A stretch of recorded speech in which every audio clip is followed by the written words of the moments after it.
Hola, Yuki, every honey. How's everyone doing tonight? Good to see everybody. Let me just...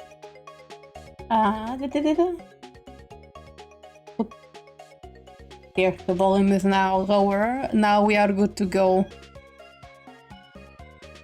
And I need to put on some music for myself before we begin.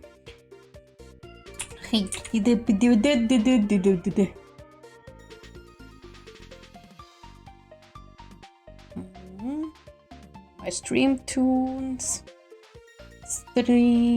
Where's my stream tunes playlist? No, that's not the playlist I wanted. That's not the playlist I wanted either. There it is. Takes me forever to find it. Alright, there it is. Now I can actually begin with the stuff. So, it's been like a million years, hasn't it? When was the last time I streamed here, for that matter? I streamed last week on YouTube, so it technically extended my streaming hiatus on Twitch at least for like another week.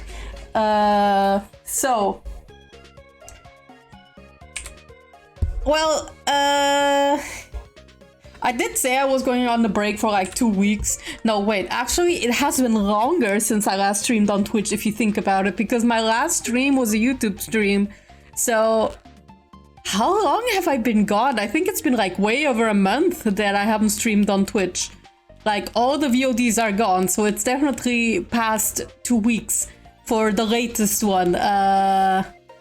Jesus, what? It's been a long ass time. Let's just assume it's been like a month clean. Well, more or less the reason why that is because the things that I wanted to focus on my break got a bit delayed because I got sick with a cold. So I had to extend my hiatus to another week. And when I came back, I wanted to stream on YouTube. I really wanted to go back to streaming Umineko, so that's the first thing I did. And I thought, you know what? Let's also try streaming art on YouTube, because you all, for the Twitch users, you all know what's been going on with Twitch lately. It's been kind of weird. So I tried to stream on YouTube to see if it's viable, and to be real, it's kind of fun, but I still feel like YouTube still needs some stuff to improve its platform for streamers, especially smaller ones like me. And growth is an extremely important part for me this year, because I want to start my freelancing business, and I am going to within next month. I originally intended to plan within this month, but like I said, I got sick, so appointments got delayed, which also by default delays my stream official freelance kickstarting, you know, because you need to have a lot of paperwork done, government approval, and blah blah blah. You can't just go freelancing just like that, because you need to correct. The thing is, in Germany, there's a thing in which if you sign up to this specific, I wouldn't call it a program, but I don't know how to explain it in English. Künstlersozialkasse. I don't know how I will translate that into German. But let's put it this way. So if you are a freelancer and you properly sign yourself up as such in the correct job centers, position things, and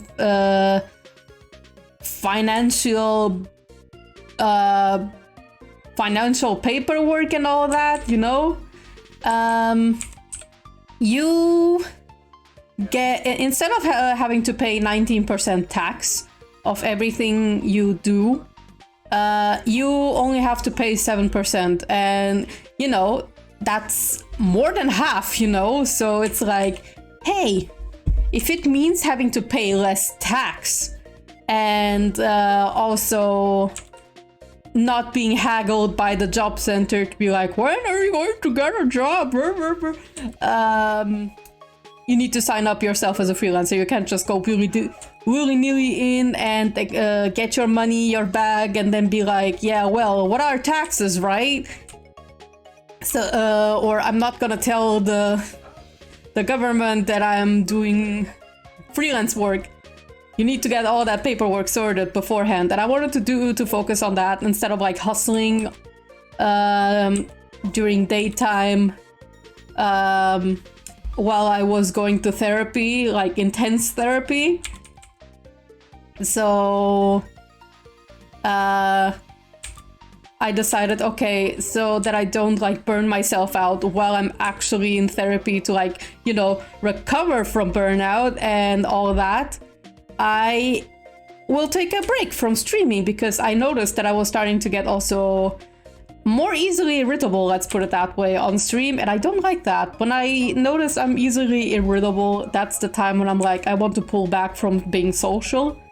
And streaming is kind of being social, so I was like, you know what? I'm just going to pull back for a while. And initially I planned it to be just 2 weeks. And then, well, right when I got discharged from my therapy, I got sick with a pretty thick cold, which meant I had to move all the appointments for the freelancing startup help and job center and all of that to a later point. And it also meant I couldn't stream because I was coughing, I was hacking, and there was mucus all over the place. I don't fucking know how to pronounce phlegm. You know the word. The word for like the mucus, the sinus infection. It was pretty bad. And thus I was like, well, fuck it, let's take another break from streaming, because it's not like I can't talk. I can draw, but I can't talk, and I can't expend a lot of energy socializing when I'm sick. So here we are. But now I'm back. And hopefully better than ever. Technically, some people would be wondering why I'm not working on commissions right now. I have one, and it's already in progress, and it's pretty close to being finished. And normally I thought, I should stream like the commission, but I honestly decided against it because, you see, I have a self-imposed rule, or more like health measure, that after dinner time, I do not work. After dinner time, work is over. Finito. It's Feierabend, as we say it in German.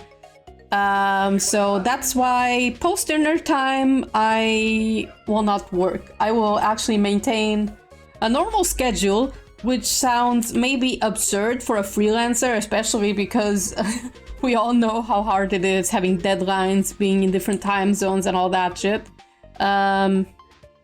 But see, I also have the experience of being burned out, and I don't want to do it again. I don't want to be burned out ever again the way I was after the job fiasco.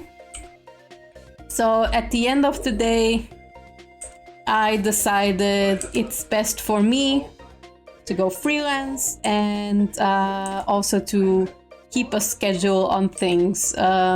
On work, even when I'm freelancing, because my health is the most important aspect of my health. Of my work. Sorry. I can't give good work or like anything at all, or be good, especially in streaming, which is also, as much as it's sort of a hobby, it's also the time in which I socialize, which is hard. For me, socializing is difficult for me, like genuinely so. I get really tuckered out when I have to socialize. It It's just to be like that. That's just part of my disability. It's unfortunate that it's the case. I have like an extra debuff because I'm also an introverted person. So I have a disability plus the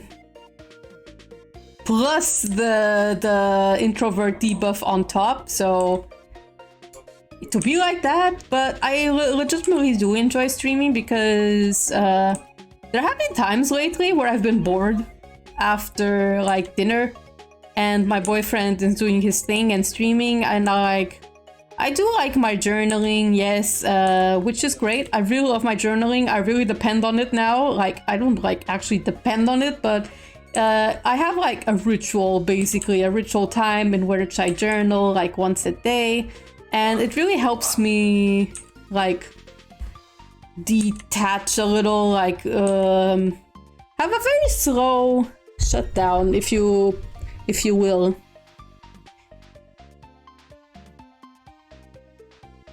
And I actually went live on the stream, probably already being like low-key aware that there probably wouldn't be that many people around today, because I actually also forgot to say on Twitter an hour beforehand, like, hey, I'm streaming art in about an hour, and then I forgot to tweet that today. So I didn't advertise it very well. And I also forgot to say on my other social medias, like, hey, I'm back to streaming. I just went like, hello, I'm streaming, come hang out. And plus, I'm not sure if Twitch does something to the algorithm when a streamer who hasn't streamed in a while actually pops up and streams again. So I wouldn't even take it personally if there's barely anyone today in today's stream. Although I did notice the chat was very active over on YouTube, so I do wonder. Honestly, if YouTube, I've been actually considering if YouTube decreases its entrance to having memberships, I might actually switch over to YouTube. Might. Emphasis on might, because I think I'd still keep Twitch, especially for the open lobby streams, because when it comes to fighting games and video games, you do want to stream on Twitch, because the majority of the consumers will be on Twitch when they're looking for open lobby streams in fighting games, or if they're looking for specific games, you know? YouTube is not like the first area they look at for video game stuff, at least that's live, you know? But at the same time, I feel like YouTube has a bigger pool of people who enjoy art, for example, and art is like one of my main things. It's very important to me that art streams are relatively okay-ish received, because that's the thing I would like to advertise with my stream. Okay, here we go.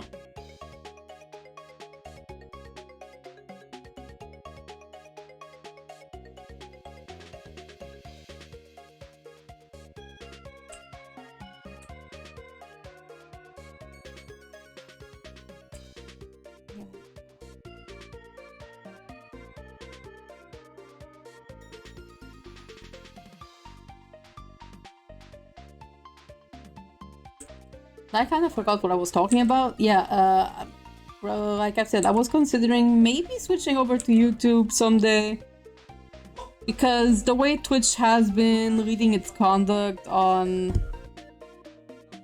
their streamers has been a bit too fishy for me, and I don't like it.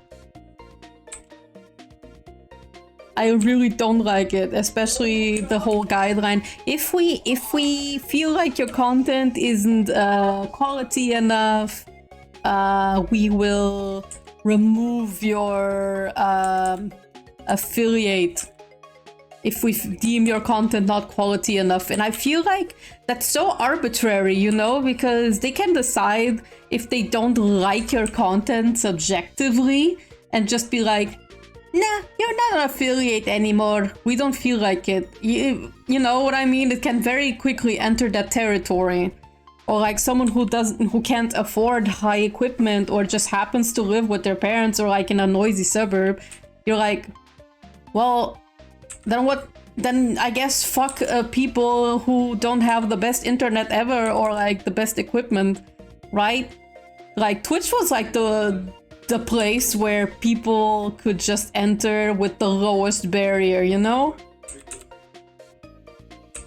And like, I'm not hesitant on them taking my affiliate due to a lack of quality. That's like the least thing I'm worried about. Unless they feel like they're going to start rating things by audio quality. In that case, I'm straight fucked. I'm straight fucked because my audio is famously not the best. Because this room is not soundproofed and yeah, well, as a consequence, my audio is not the best. It often becomes scratchy again, especially when there's an audio update and my computer doesn't automatically update the audio drivers or OBS borks something up and thus my filters stop working. It's happened so often. So, like I said, if Twitch were to be like, rate me via just audio quality alone, I feel like they could take my Twitch affiliate. But otherwise, when it comes to quality in itself, I'm like, yeah, it's fine. But here's the thing, they have already like started, I think somewhere they felt like if you don't stream enough, they also said that if you don't stream enough, they'll feel like taking away your affiliate. And I'm like, no,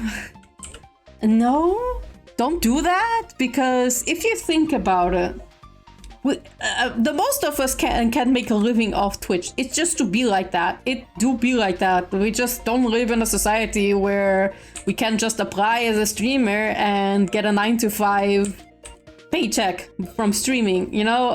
Capitalism does not like freelancers. It does not like freelancers. It wants people to work them in menial jobs so that the rich people can make more money. That's just how capitalism functions, I think, at least. Don't take me for a social expert or a capitalism expert. I am just spouting out like the impressions that I have from living on God's green earth for like 28 years.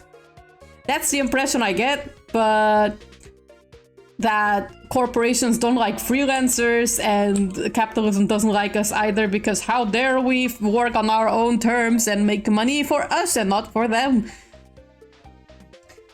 Okay, but that's beside the point. I've derailed so hard. Yeah, I feel like it's so arbitrary for Twitch to decide to take away your affiliate because they feel like you don't stream enough. Can you imagine if they get as brutal as Instagram, where they're like, if you don't post or stream every single day, like if you don't stream an X amount of hours per day, we will take your affiliate away.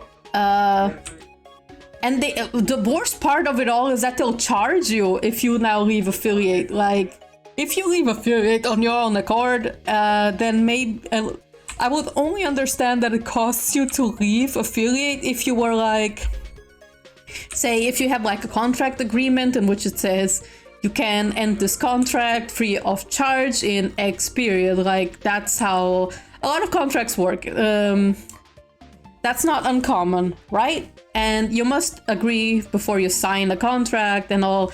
So if you like leave outside the allowed time in a contract, then obviously that counts as a contract breach and you either pay a penalty or you don't get any benefits or whatever the fuck.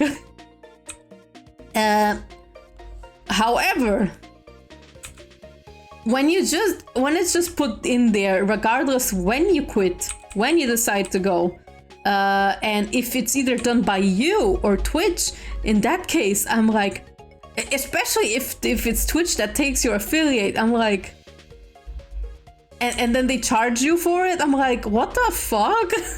That's so weird. That's just greed. It's just pure greed. Like, it smells from a mile away.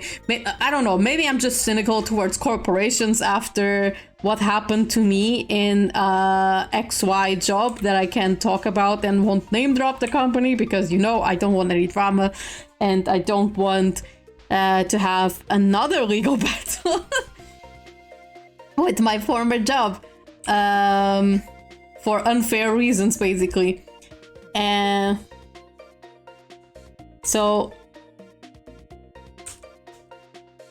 in that way, I can really smell from a distance when a company is doing something out of greed, which is like 99% of companies. It's just how it is. Like, I wouldn't apply this to artists or content creators who like plug their monetized stuff almost 24/7 because I'm like, hell yeah, get that bag. You deserve the money. But when it's a corporation, especially one owned by Amazon, like this one, you're like, I don't think it's because you actually need the money. It's more like you just want to get more money, like you have a money addiction. That's probably like a hot thing to say. Like, I think I've seen a post like this on Twitter or on Tumblr before, in which are like, can we just start calling rich people for what they are? Money addicts? Can we start treating them as like someone with a sick addiction or something like that? And I wasn't. I thought, you know what? That's kind of genius. I mean, it's not genius, it's just true, right? Rich people are just, they just have a money addiction and it should be treated as such. Like we call, you know how people love to collect stuff? There's like a point in which it just becomes too much, in which you can tell it's an addiction, it's sickness, it's an obsession. And that's what I think rich people are with their money. They're like sneef sneef all the time. And I think that's enough about dumping on rich people. Let's talk about rich people in fictional media, such as Umineko.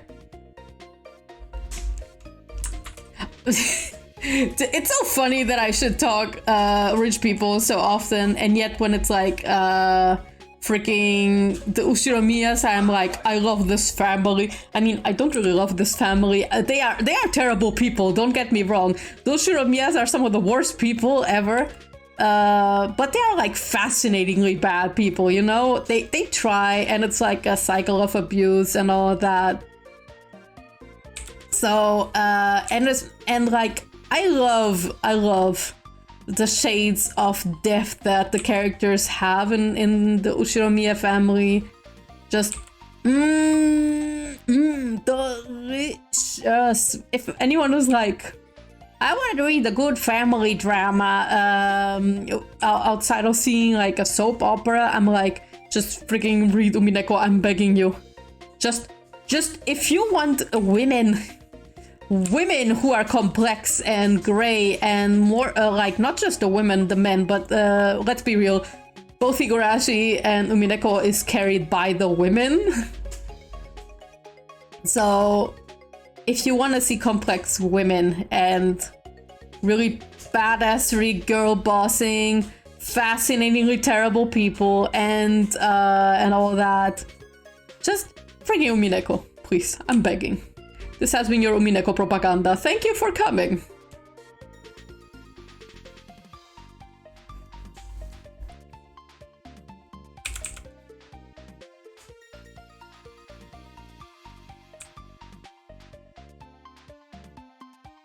Gosh, I can't gush enough how much I love Umineko. It's just such a wonderful piece of media, and I've been in it for like 2 years now, if you think about it, because it's one of the first things I started when I became a VTuber as well, right? So I've been on this ride for 2 years, and I would have probably finished it by now if I was streaming more irregularly or longer, and if I wasn't having a lot of breaks in between. But you know what? I am just fine with how the journey is going here. I'm just fine with it as is.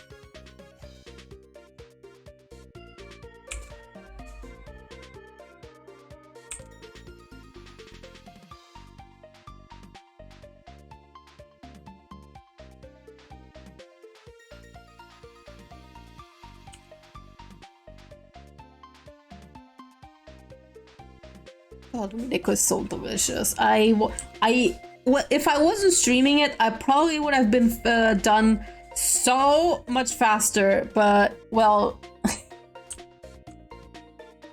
well, I also want people to see me reacting to Mineko, and I want it to be live. So, and I also don't want to burn myself out, so I keep it at a reasonable pace. But at the same time, I'm like, I want to consume the whole thing. I just want to consume it, like.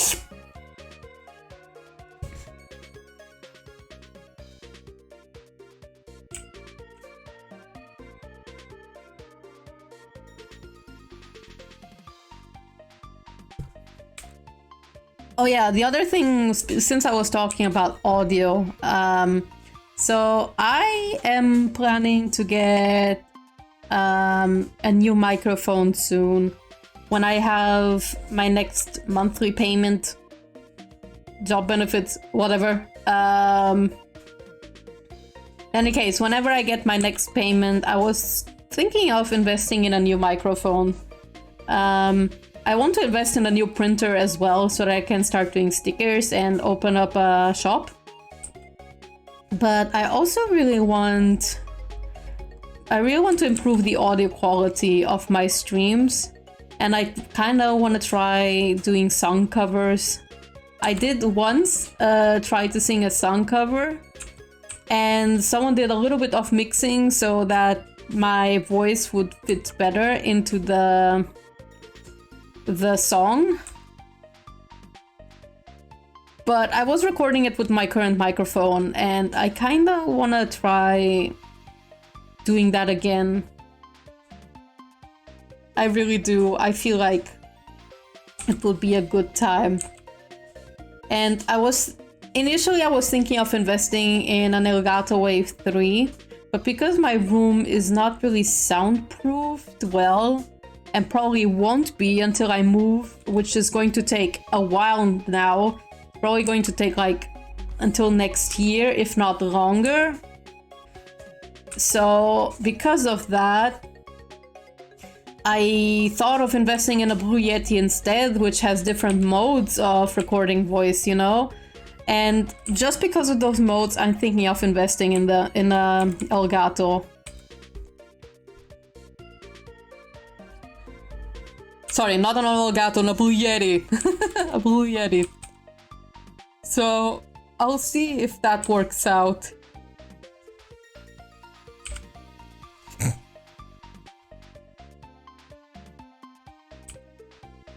At one point I thought about actually crowdfunding it, but I thought, you know what, I kind of want to invest in it as soon as possible. And I did get a commission, thankfully. While PayPal is still holding my money hostage for now, which is understandable because I made my business account was made this year. I do have like a personal account, but the one that I did for like my business stuff, I linked to my business account. And actually, now that I have a business account, I can link donations directly to Twitch as well. Because the only reason I had only coffee in my streams and not like direct donations was because I did not want to, you know, to dox my own name and all that. So I put just the coffee because at least the coffee is a little bit more, is a little bit easier to keep your privacy and your address and all that. So I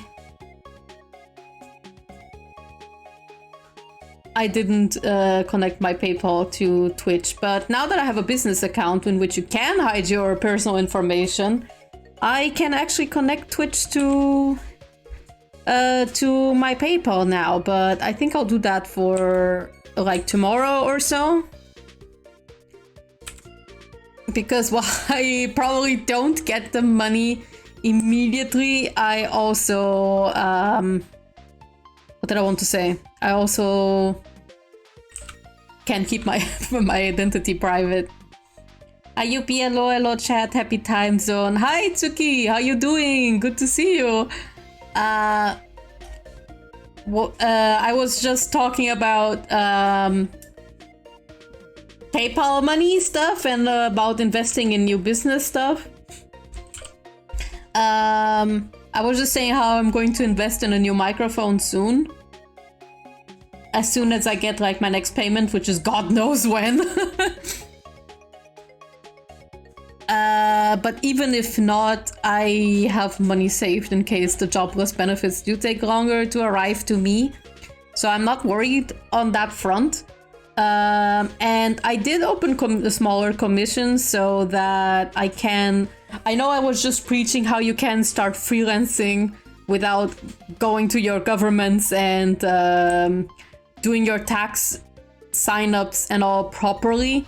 But see, the thing is, when it's smaller commissions and it doesn't like cross a particular financial boundary, at least where I live, you can basically delay it.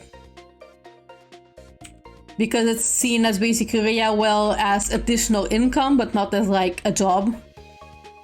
So that's why I only opened illustrative permissions for now, because until I have my freelancing stuff sorted financially and government and taxes and whatever paperwork, all that I need to do done, I won't do any Live 2D commissions until then. When I have the go, I will open the Live 2D commissions, and then I'm going full ham. I'm going to be taking gigs and everything. But before that, I thought definitely for next month I will invest in a better microphone, and I was thinking of getting a Blue Yeti, a pink one, because I am in my pink girl phase.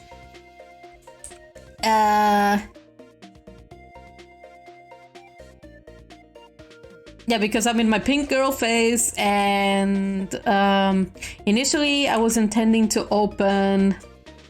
invest in Elgato Wave 3, which a lot of people recommend. It is technically the better microphone when you compare it to the Blue Yeti. The thing is, though, my room is not very well soundproofed, and there's going to be a possibility that I'm going to move my table to the living room, where my boyfriend also is. So you might even...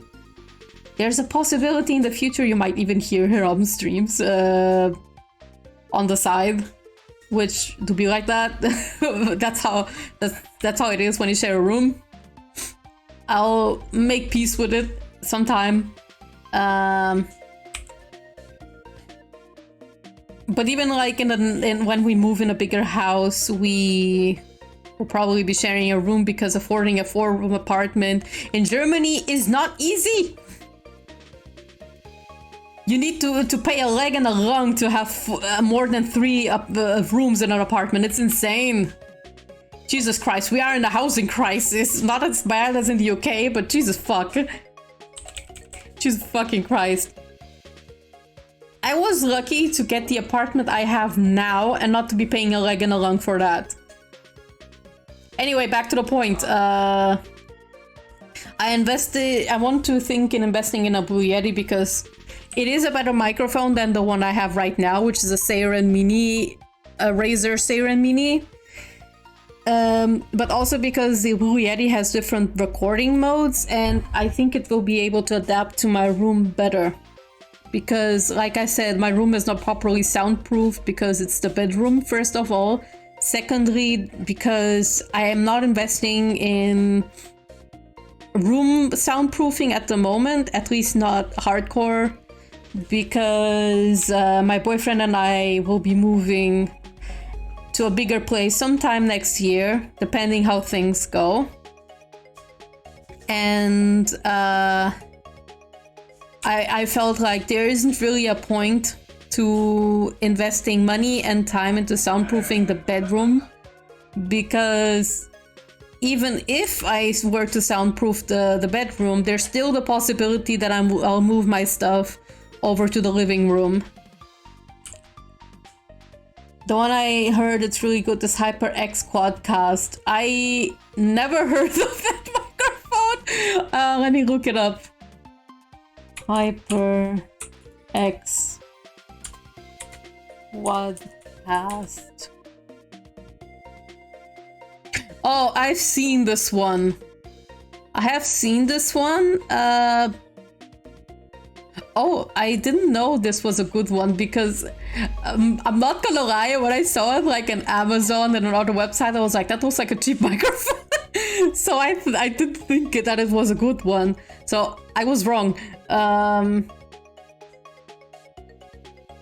HyperQuadcast S is in white. Yeah, that's the one I've seen on Amazon, you know, and on other websites. And I was like, that doesn't look like a very good microphone. It was my first thought.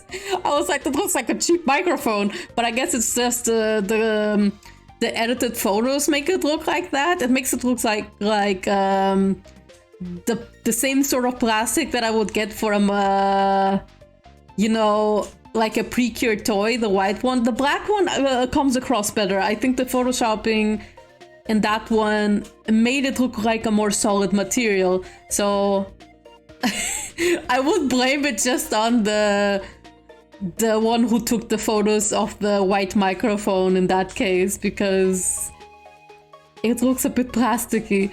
But I do believe it's a good one. I mean, it's almost €200 price point. That definitely has to be a good one. Let me see. What about the Procast? Is it like an XLR microphone, or is it like an USB one? Oh, it's a USB condenser microphone. I see. Yeah, condenser microphones are, I think, the type that I hear is the best type. But in any case, I personally was considering the Blue Yeti because the price point is a little bit lower for one. And my boyfriend and my brother both have one, and they said it's decent.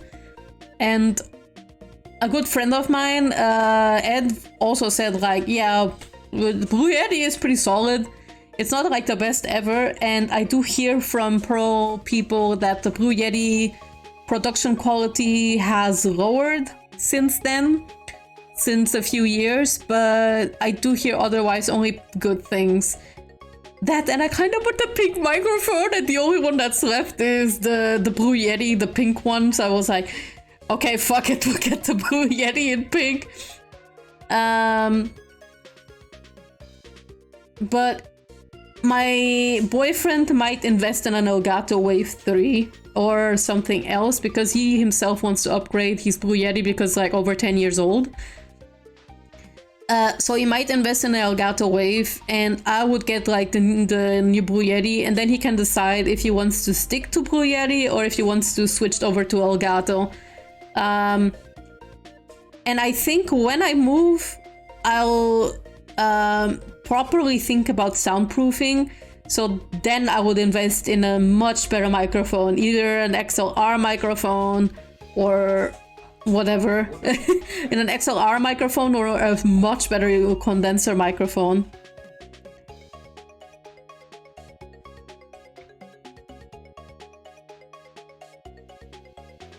They had one job, indeed. I could imagine that the person who did the photo edits and the like actually made the photos good, but sometimes the producers and your higher ups can demand differently, and you have to intentionally give something that you believe doesn't look right to your higher ups if they approve it that way. I have done that so many times in my previous job. Like, I did things in a way that I thought looked nice, and I was told to change it because they personally didn't like it. Because the game designer or the other higher ups were like, well, no, we don't like it that way. Change it to do it like X and Y. So I did it like X and Y, even though I thought it looked butt ugly. So I can imagine it was the case with the USB, because they were like, no, you gotta make the white texture look very clean and very smooth. People must think that it's shiny. And the designer was like, it kind of comes across as a cheap Precure toy now. And they're like, they're like, nonsense, it looks amazing now. And they're like, oh yeah, okay. I can imagine that was the case. I need to check up what's Beato's eye color again, because I actually forgot. I forgot. Okay, it's blue.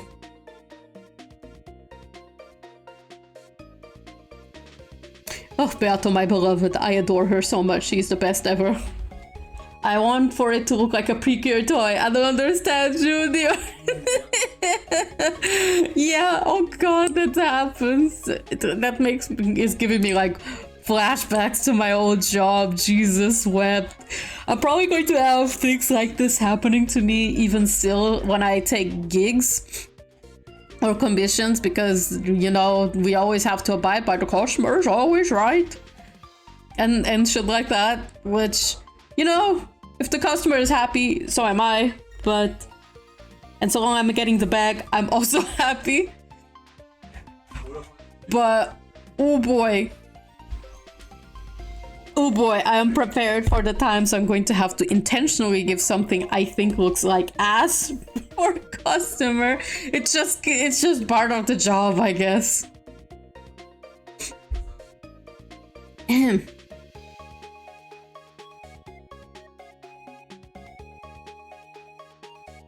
Oh yeah, this doodle that I started the other day, I need to finish definitely, because Jesus Christ, my current Sailor Moon S experience, we've reached the part where we finished the Talisman arc, and without spoiling anything, let's just say the previous mini boss gets switched out by another who's called Mimette, and the first two episodes in which I watched Mimette,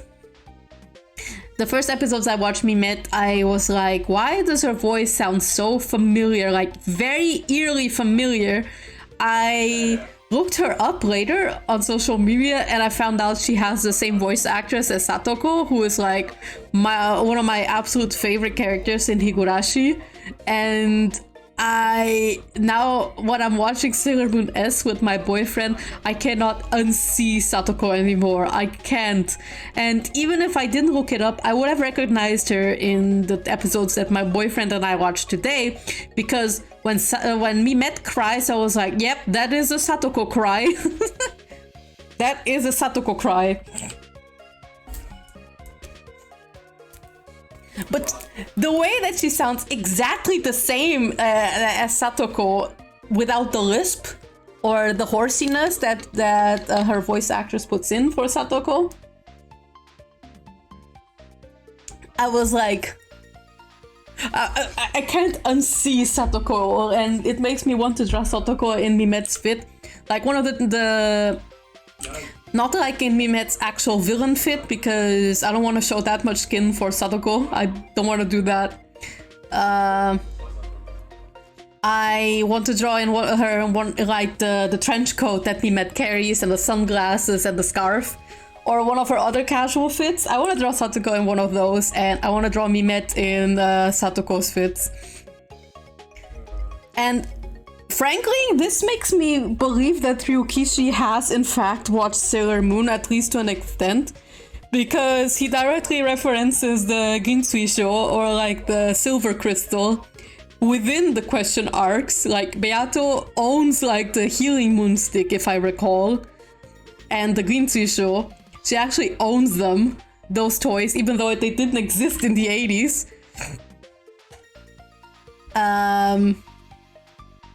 So and seeing how there's multiple characters from Umineko and Higurashi in Sailor Moon, I'm like, hold on. This man has definitely seen Sailor Moon. Definitely. But although, to be fair, Ryukishi references a lot of stuff, but I'm genuinely curious if he has watched Sailor Moon to an extent.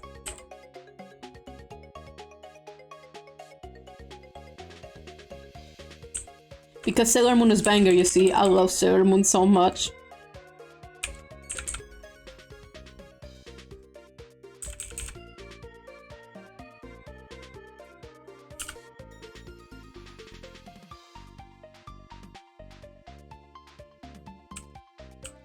Do it for the money, dear. Do it for the money and let them have the furry design. Exactly. Just get the bag and just go for it. The only thing I would genuinely be concerned if someone made me deliver a not so pretty design would be in stuff like VTubers and illustrations or stuff like that. Because when you are a VTuber and you intentionally make me give a design which I don't feel good about, that's going to be criticized by the viewers, and I'm like, you know, I kind of don't want my reputation to go to shit, so I will kindly tell you not to make me do the design like this. But if it's like just a regular schmegular design gig, I'm going to be like, yeah, okay, whatever, just take it. If that's how you want it, don't complain to me later.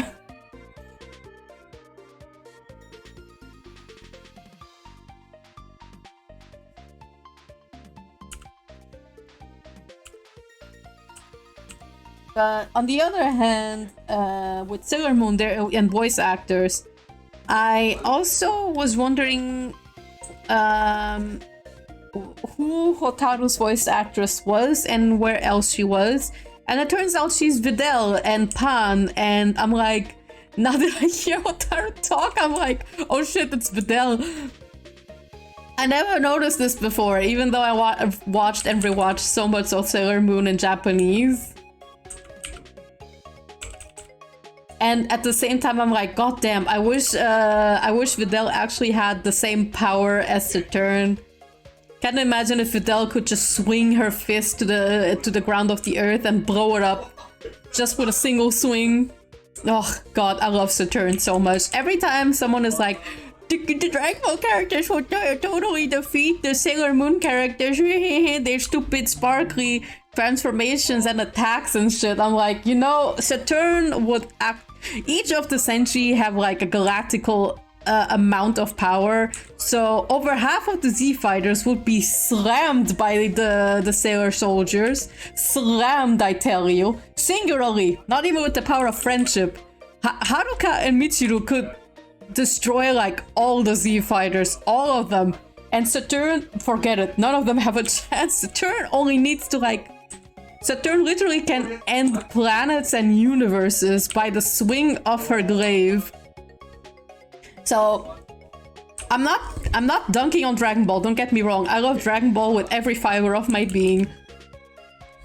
But whenever those discussions pop up, I'm like, how to tell me you have not seen a single episode of Sailor Moon without telling me?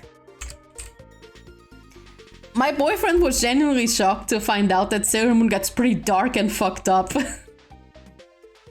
Like in the R season, with Ale and Ann stealing energy from toddlers to babies in nursery schools to the point of hospitalization.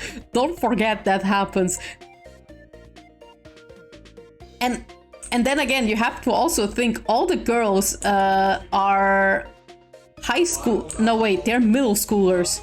And they're fighting world apocalypses and have planetary power. Just also, there are so very mature storylines, and there are so many parts in which I can see, oh, Ikuhara definitely had a hand in this. Like, when I have started my rewatch with my boyfriend. For me, it's a rewatch. For him, it's the first watch ever. I noticed how the Naru and the Fright plotline is definitely in huge part written by Ikuhara, because the thing is with Naru and the Fright, this theme about having like a younger girl who is in love with a very, very like an evil man, basically. I don't want to call Nephrite necessarily evil, because he does show to have the capability of being a decent person, you know? He's just doing his job as he's employed. Like,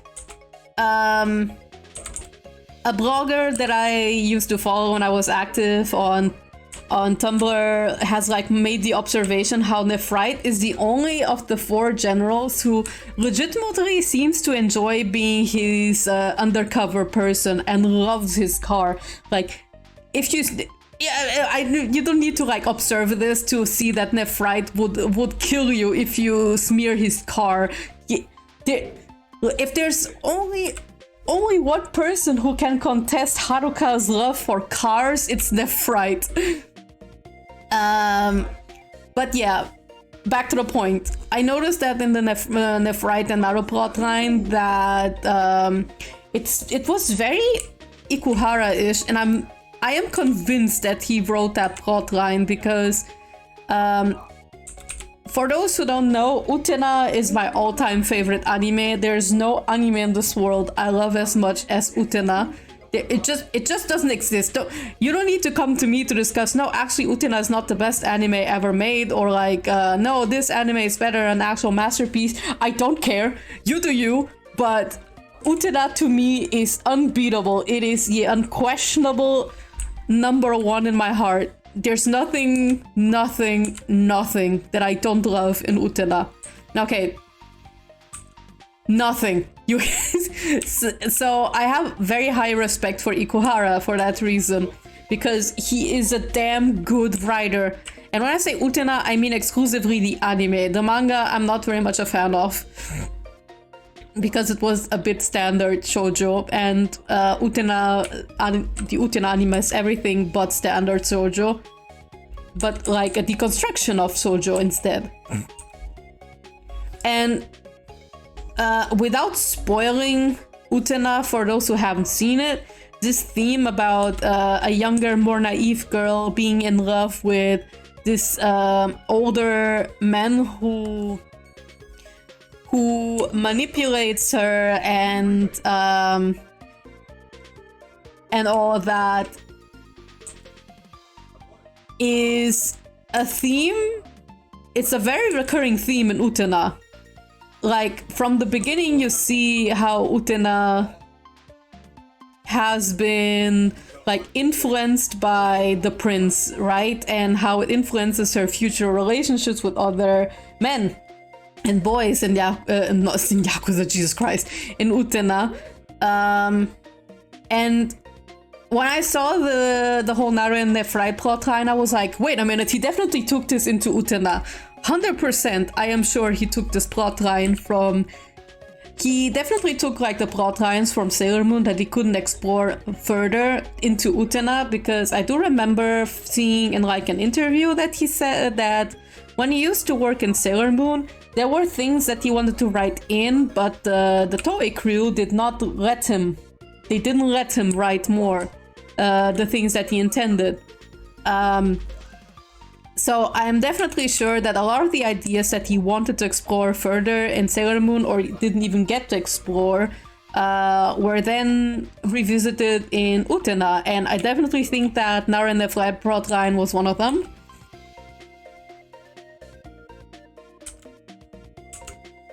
And the other thing that he did extremely well was the whole idea of sacrifice and the cost of it. And all of that. Jesus fucking Christ, you guys, you just need to watch Utena pronto. I'm not even going to gush more, because the point that I'm making is watch Utena, period. And the other thing that I really love about Utena is on any rewatch, it's its rewatchability. You can rewatch Utena several times, and you can come with new things every time. And as you grow older, you will also interpret story beats and abstract stuff differently. I definitely did, because when I started watching Utena, I think it was in my late teens, 16, 17, or maybe exactly after I turned 18. I don't recall. I was definitely very young, and I still lived with my parents, and my older brother was still in the house, so I think I might have still been in school. I might have. I honestly don't recall, but it was definitely already close to like very vanilla Tumblr era. In any case, I watched it the first time and I came away with a more superficial view of it, and the second time I rewatched it, I even without reading like other people's analyses, I came out with a lot of the abstract stuff. I came with a lot more different takes, and it's been years since I've had my second Utena rewatch. My first Utena rewatch. And I'm curious how my second Utena rewatch with my boyfriend in Tao would run.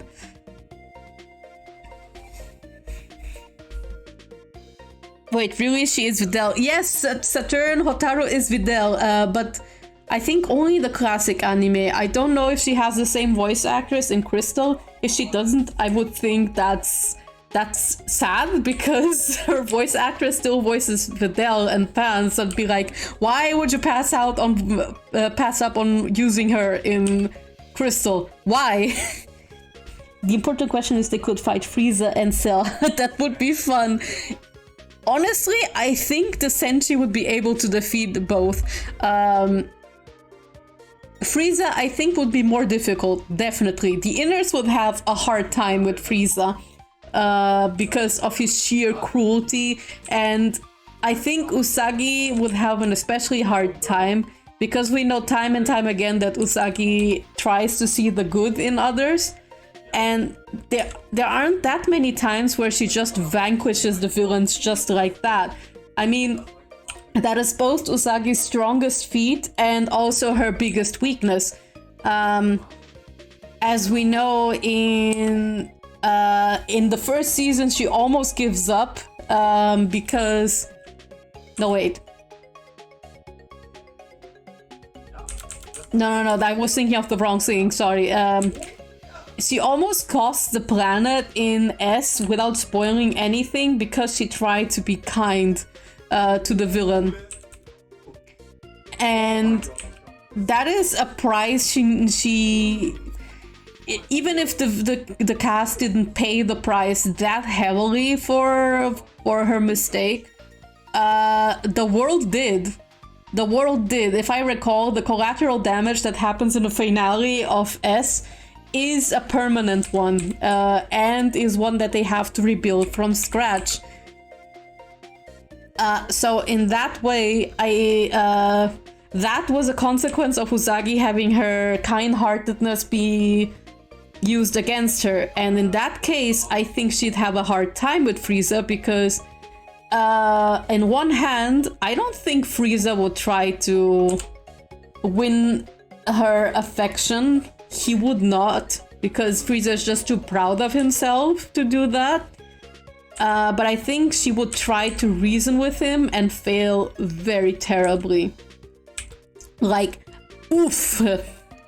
But my boyfriend made the comparison that Crescent Beam is basically just a Frieza Death Laser, and in that way I just want to see Minako and Frieza have a laser match. I really want to see that happen. It would be just glorious. Now, if you put Frieza up with Uranus, Neptune, and Pluto, I'm going to not include Saturn in this, because we all know my default state for Saturn versus any Dragon Ball character is she can end them instantly, period. Unless Chibiusa is around. If Chibiusa is around, she's going to have a problem because she can't rely on her strongest attacks, which also take herself out. But I still believe that that's not the only thing that she has. I do believe that Saturn can condense her destructive power to be only towards someone else. But she is canonically the most powerful Senshi, if you think about it. Okay, sure. Maybe you can say the canon likes to say Sailor Moon is the strongest soldier, but I think that's just the protagonist thing coming in. Maybe Neo Queen Serenity would be stronger than Saturn. That I could maybe accept. But personally for me, Saturn is canonically the most powerful soldier in the solar system, sans Galaxia. Sans Galaxia. I think only Galaxia is stronger than Saturn, and only Galaxia. Because we know her from experience, she might not have planetary instant destruction power like Saturn does, but we do know that Galaxia has centuries of battle experience. She is also considered the strongest in the galaxy. So I do think that she has equal power to Saturn, at least to an extent. That said, that is why I believe that if you put any Sailor Moon character, any Dragon Ball character versus Saturn, Saturn wins by default. Sorry, that's the rule. That is the rule. For that matter, if you put any Dragon Ball versus Galaxia, I do think Galaxia would defeat them too. Thank you, next question. Anyway, so if Frieza were to fight one of the Outers, I do believe they would win, because we know the Outers, they are the get it done group, right? They are the less empathetic one.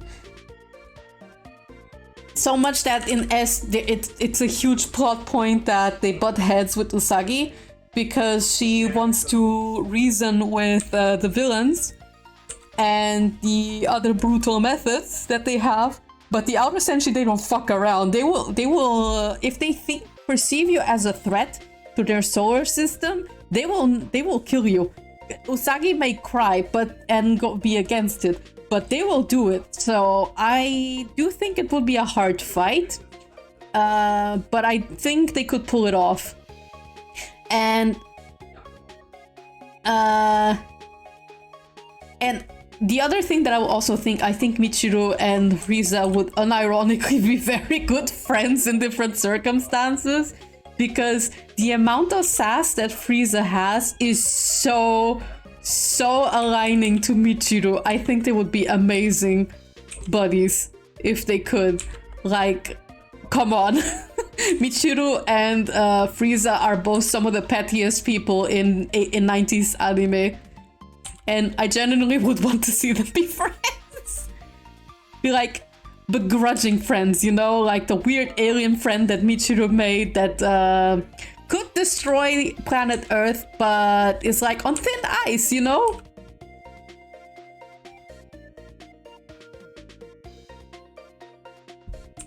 So if it's just the three Outers versus Frieza, Sun, Saturn, I think it would be a hard fight, and it could...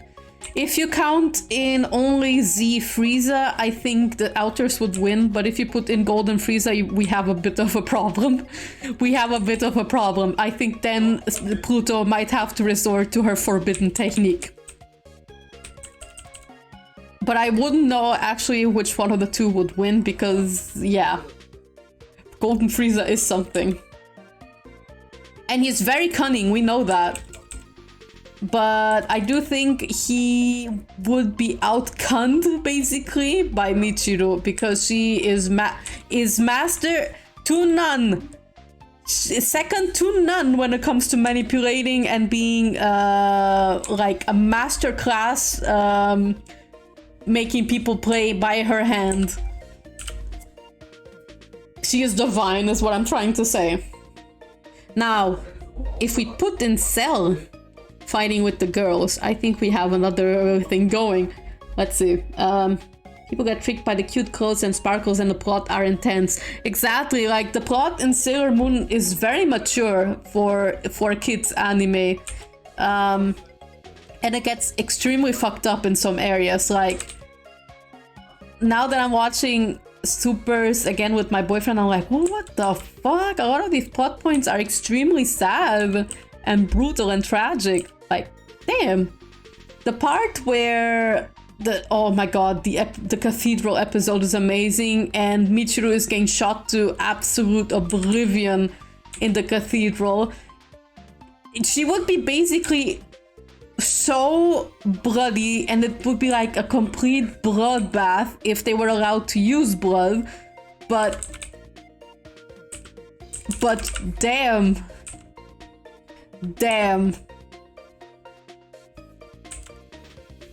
Shit hits hard in that episode, and I love it.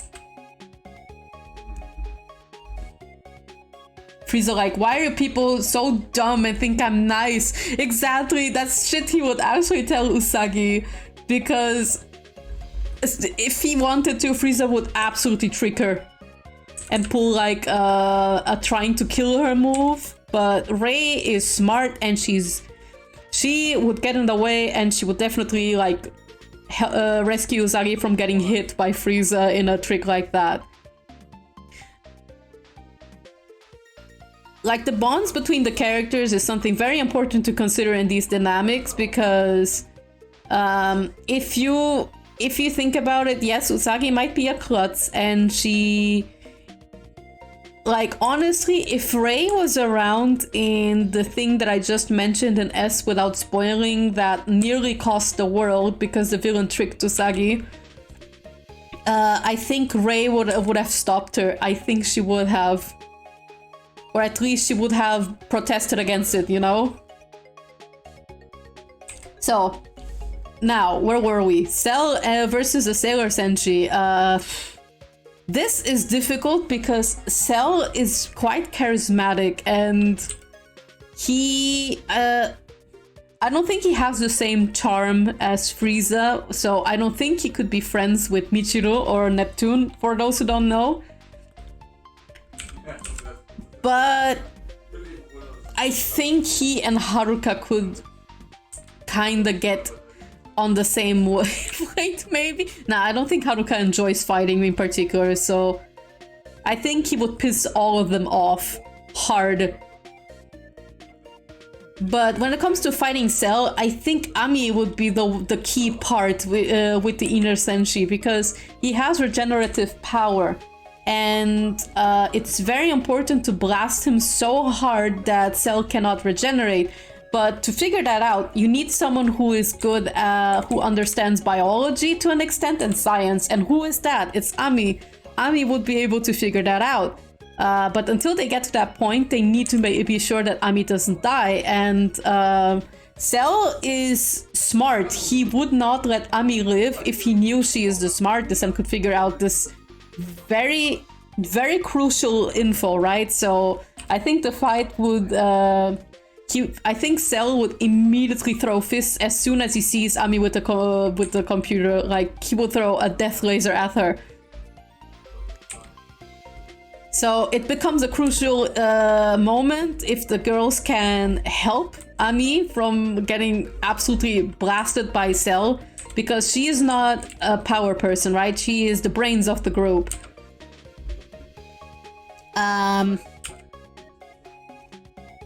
So the fight with Cell, I believe, would be a very intellectual one. The Outer Senshi, without Saturn, I think they wouldn't get to the idea that they can, that Cell can regenerate. I think Haruka would first try to blow him up and then see, oh shit, he can regenerate, and then they would do like more trials and errors. So I do actually believe that Cell would have a potential chance into defeating the Inner Senshi. Sorry, the Outer Senshi, because they lack Ami's science knowledge. Not to say that the Outers are dumb. No way, they are not. But I think they would rely on trial and error a little bit more. The thing that they have, though, is Michiru's iron will. Like, we can say that Haruka is the toughest outer senshi, but if we take the cathedral episode into consideration again, Michiru is like blasted to absolute fuck in that episode, and she still makes like the villain be terrified of her. Oh! Spacey is raiding! Hi! Hello, raiders! Hello! How you doing? Hi, Spacey! How you doing? How was your stream? I was just talking about crossover fights with Dragon Ball characters and Sailor Moon characters. Very good timing. What were you streaming, Spacey? Well, and how are you doing? The stream says Uminekos, but I don't see any seagulls, only a Beato. Well, Beato is the main spotlight of Umineko, so it might not be a seagull, but it's a spotlight character. So it counts. Also, I don't like the music that I have on Spotify right now. Let me switch.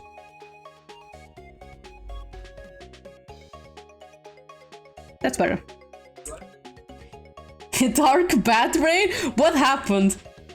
I missed the raid somehow. It's okay. It's okay. Hi, Yuppie. I just played Shadow the Hedgehog for the first time. Oh, you played Shadow the Hedgehog for the first time? Oh, my sweet summer child. How was it? How was it, Spacey? I have played Shadow the Hedgehog when I was younger, and I still have it very fresh in my memory and gameplay. How was it? I do think the story in that game is very solid, though, and actually gave me nightmares.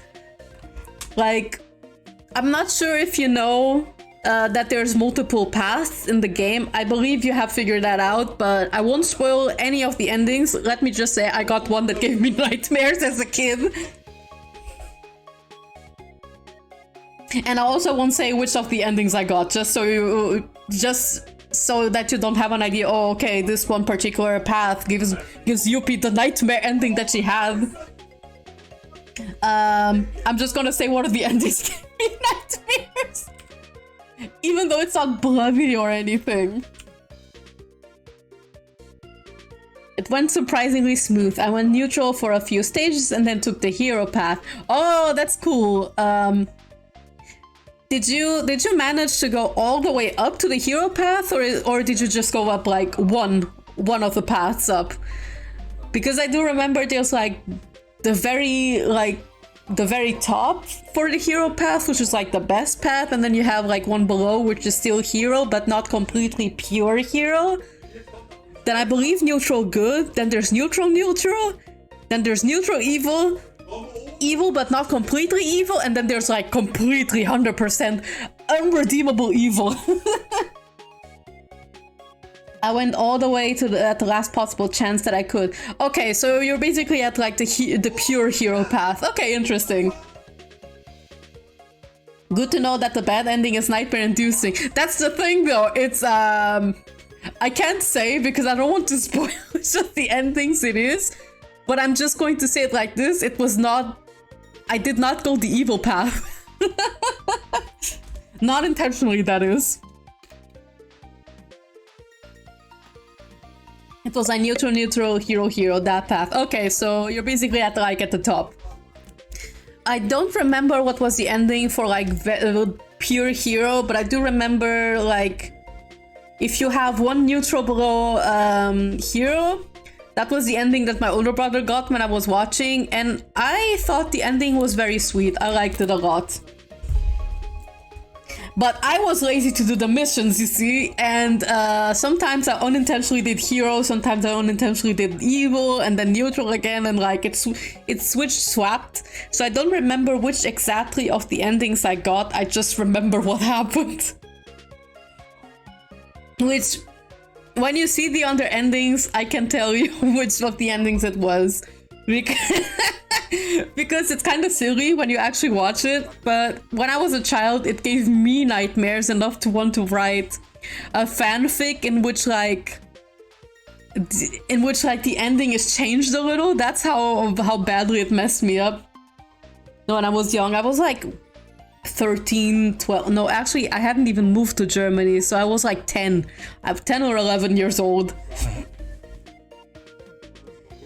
Oh my god, I have a feeling the missions will make things a lot more tedious in some parts. Oh boy, I don't remember all of the missions, but I remember one in particular, in a particular stage, that that drove my older brother near insanity. He was like, I can't do this anymore. I think he was like 14 at the time when he played it with me. If I was 10 or 11, he was 13, 14. So what ending was nightmare-inducing? Pure dark, semi-dark, neutral, or semi-hero? Semi-hero was a good one, and I thought that one was very sweet. However, the nightmare-inducing one was somewhere in the neutral one. I just don't remember which ones of the three. I don't remember. Genuinely, I don't. But I don't want to spoil what happens because Spacey hasn't gotten to those endings yet, so I'm not gonna say anything. It's zip. Zip. Oh my god, I know that feeling, compelled to rewrite the ending of something that affected me, even if it's just in my head. Same, I've done that so often in several pieces of media.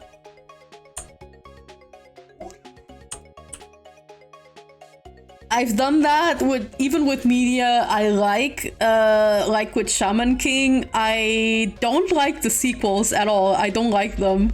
I don't vibe with them. I like some of the ideas, but I don't really like how things unfold there.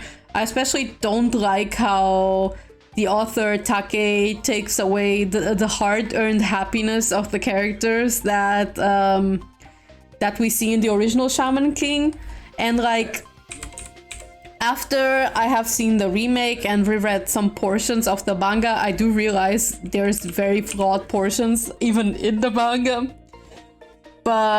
And some of the portions of the manga that I didn't like, I did actually rewrite in my OC storyline. But not completely to change things, just to cushion some of the things that I didn't understand or I didn't agree with. But the sequels I outright removed from my OC's storyline. I was like, no, it doesn't happen. It doesn't happen. The sequel doesn't exist for me. Some of the elements, yes, and some of the storylines do happen, but the sequel's grand plot in itself, I'm like, nah, no, that doesn't exist. I'm writing a different conclusion. There is no sequels in the Great Spirits. Exactly, Tsuki, you are exactly right. There are no sequels in the Great Spirits. They don't exist. Two neutral endings are more or less the same. If you felt that unlocking the final story was tedious, then I don't know what it takes to unlock the expert mode. I believe when my older brother and I played, we only played 2 endings and then we didn't play anymore because, I don't know, we didn't feel compelled to. So we actually never played the true story. I think I've only watched portions of it, so I do know how it ends. And I do know like the general idea of what happens. Especially one of the best tracks of the game drops in True Story. But it's been so long, so I only have a very vague idea what happened. I'm not that deeply invested in Sonic lore. At least not at this point in time. So I don't actually know in gameplay how it goes. I just watched like a bunch of Let's Plays and streams from Shadow the Hedgehog afterwards. I only remember it was a little bit buttery for me. Was it because... No, actually I think I replayed a little bit, just a little bit of Shadow the Hedgehog when one of my closest friends came over to visit me, and he's like a huge lover of Shadow. He loves him very dearly. But he's not a video game person, so he rarely played any video games. He liked Shadow due to Sonic X, which is like valid. So he was curious about Shadow games, so I let him play Sonic 06 a little bit because he wanted to try it, and I think I let him play Shadow the Hedgehog a little bit. I think that was when I replayed it just a little bit, but I was using like very old saves, so we never got far.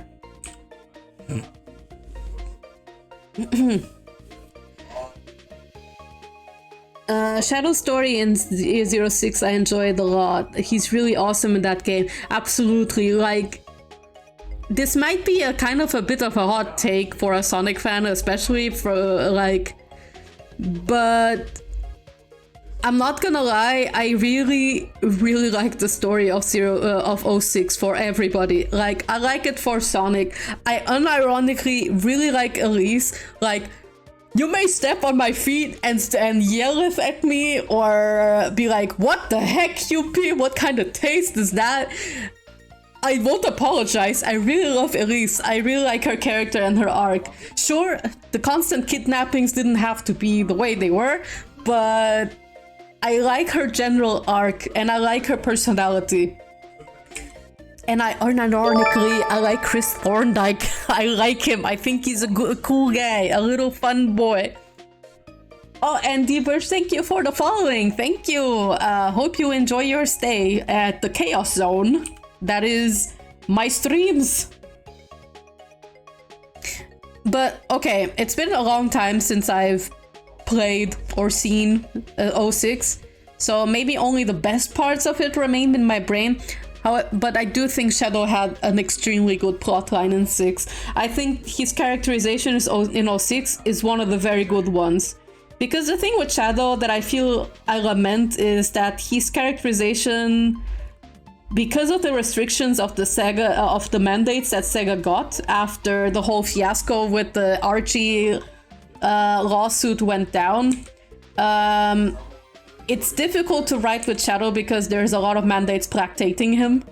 With Sonic, you can kind of work around the whole rules, but with Shadow, I think one of the writers of Prime went a little bit more into it and said writing with Shadow is extremely hard, which is why they forgoed having him in the first season of Prime.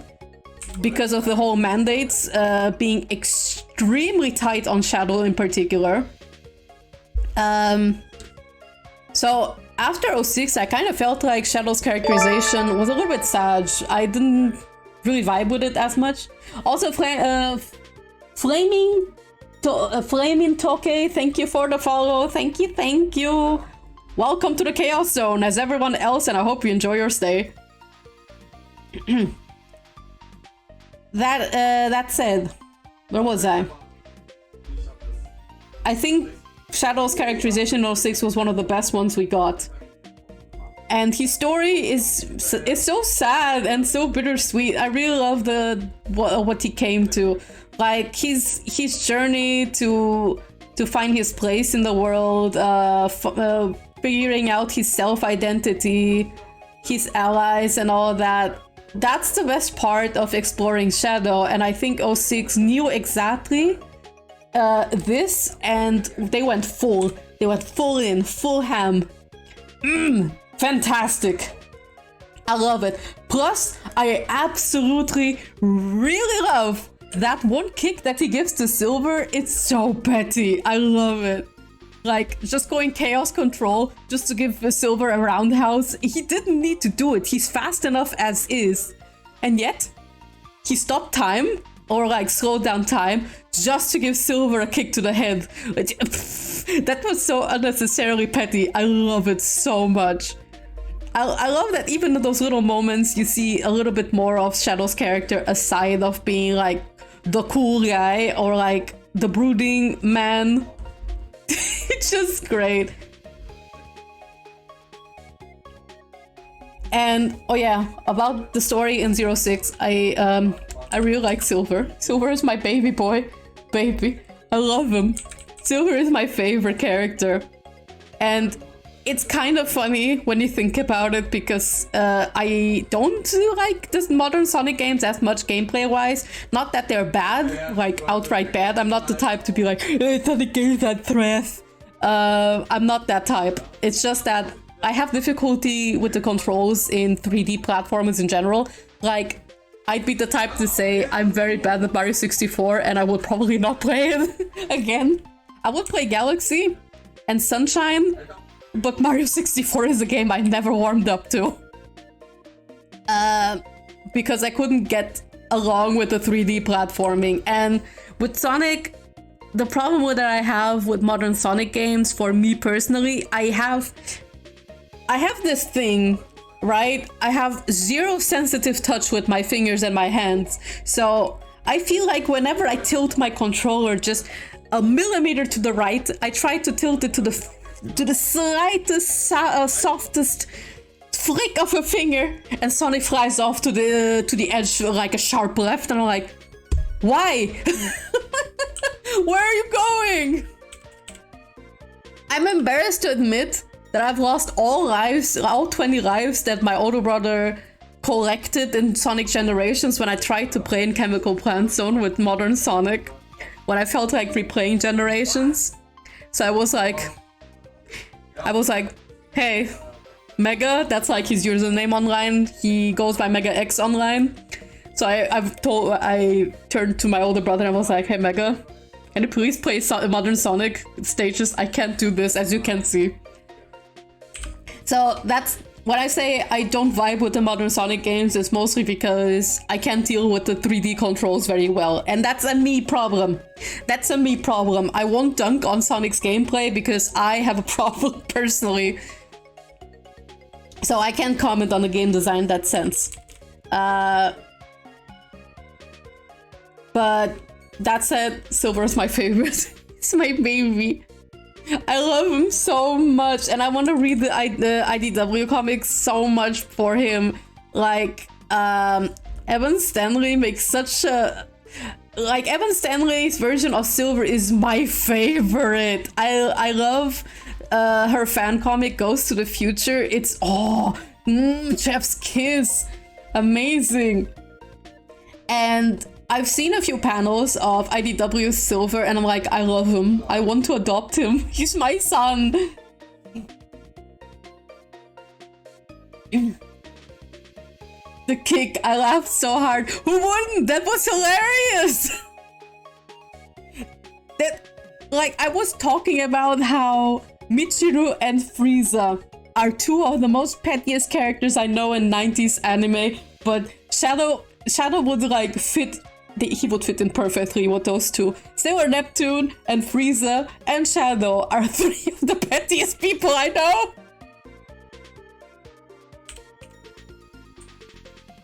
Just, gosh, nothing but love for Sonic 06's story. And I underline story specifically because gameplay, no, we don't have to talk about it. We don't have to talk about the gameplay. We all know how we feel about it. And that's an ad nauseum topic.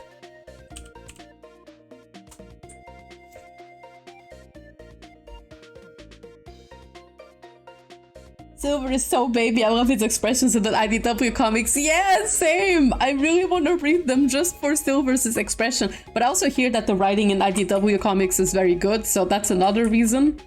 I just haven't found the time or to put my other projects aside just to see the IDW comics, or I more like to sit down and read. Especially because I'm still trying to catch up to One Piece. I'm still in the middle of Whole Cake Island. Still, I haven't continued yet, and I need to. I need to catch up to One Piece so that I can read other things. Sunshine is Nintendo's Dark Souls. I do hear that. I actually enjoyed Sunshine, but I never beat it, so I can't say for how hard it gets. I do hear it's ungodly hard though.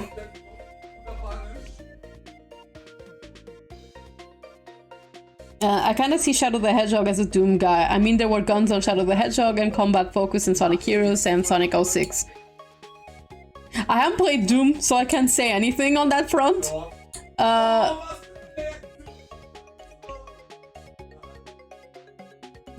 If you can hear my boyfriend yelling in the background, don't mind him. He's commentating for Street Fighter 6. But I actually activated noise cancelling, so you should not be able to hear him.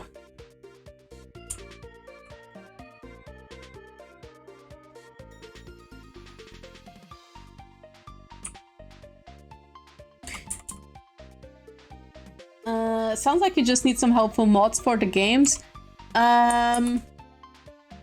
You mean like in general for Sonic, or I would say maybe yes, because like I said, I have difficulty dealing with Sonic's momentum and the sensitivity in the D-pad.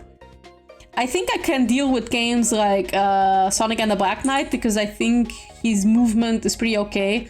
And I did beat Sonic Forces to competition. Before you ask me why Sonic Forces, of all things that I finished after Sonic 06 was like the last... No, sorry, Generations was the last thing I played before... Generations and 06 was the last. Before I picked up again with Sonic Forces. And for those who know me, they probably can guess why. It's because you can make an OC, you know?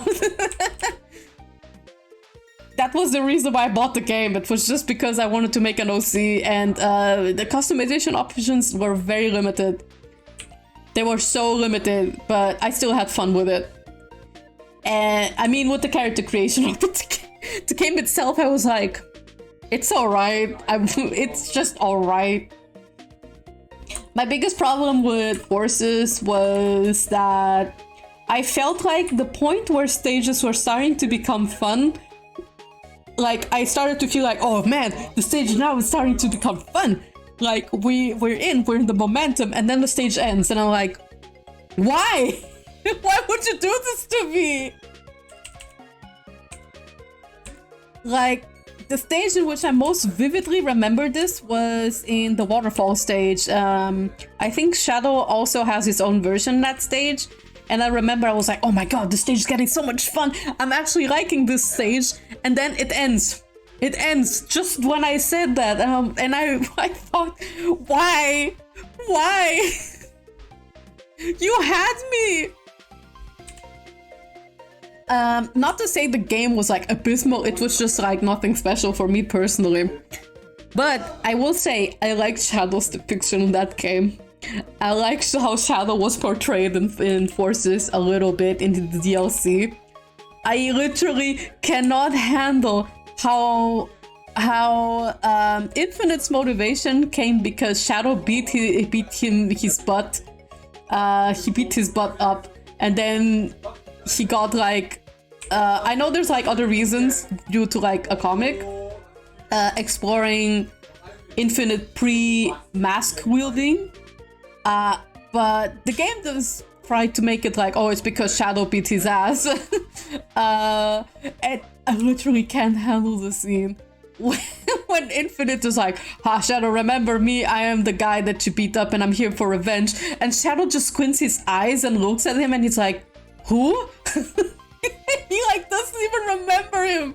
And I think that's so hilarious. I couldn't stop laughing. I was like, okay, Sonic Forces was worth it for just this interaction alone. I just... that was just so funny. It was...